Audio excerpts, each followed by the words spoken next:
Welcome back guys to Cinepoly Reviews.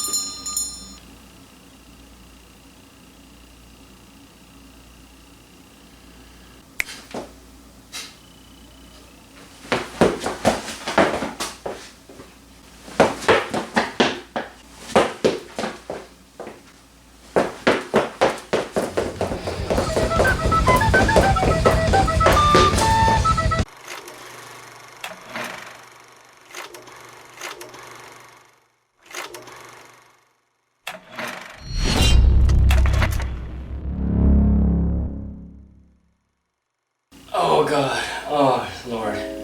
When you hit your 30s, I feel like just exercise, everything just breaks. I think I just pulled my goddamn shoulder. Holy mother of weapons. It is directed by Cregger, and yes, it's the same director and writer that directed Barbarian, which I absolutely loved. And honestly, Barbarian was one of my favorite films. That was very unique as well at that time, of course, of being, A&B being more trendy. I just love the movie in general. So when I found out that Cregger was gonna be doing this film, I was excited, of course. Something about how he films and directs and just screenwrites and writes his films is something so unique, and he just brings this element of suspense and thriller with mix of horror elements that are very unsettling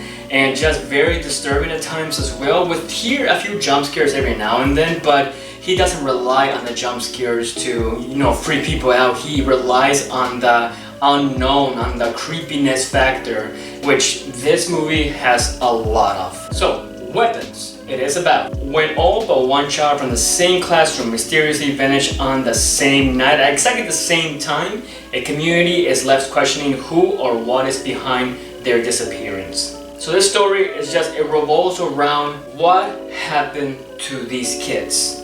And not only that, but it's a very unique way of telling a story of that, because here's the thing.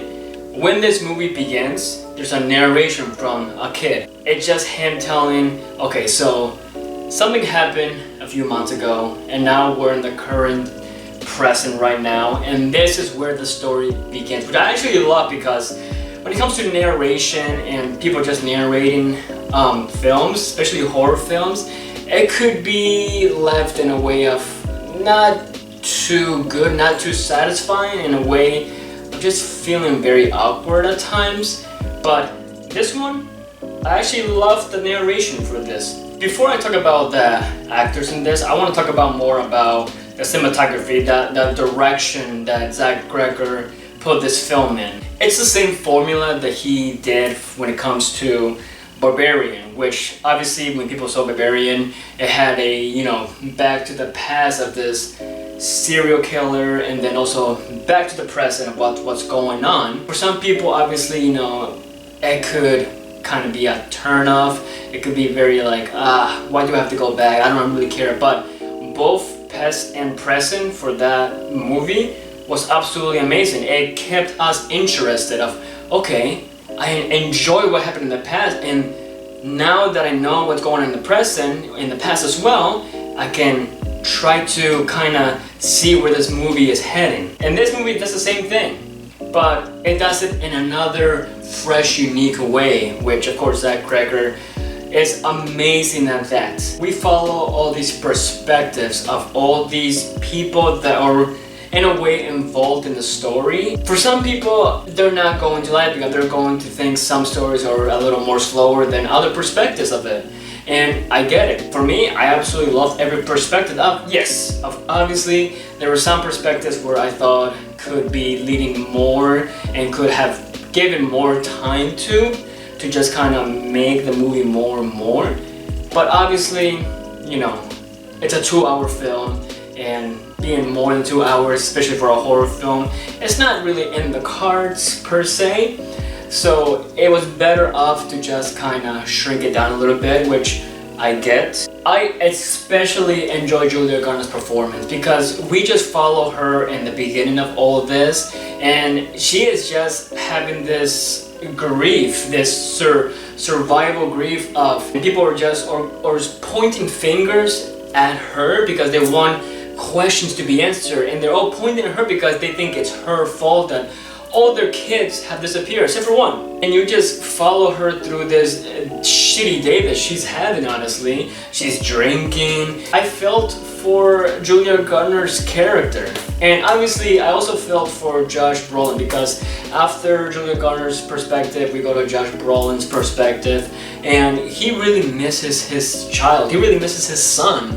And you get the parents' perspective of I lost my kid, and you feel the emotions that Josh Brolin is bringing. The only thing I have to say about this is the ending was very hyped for. For me, it was very unsatisfying.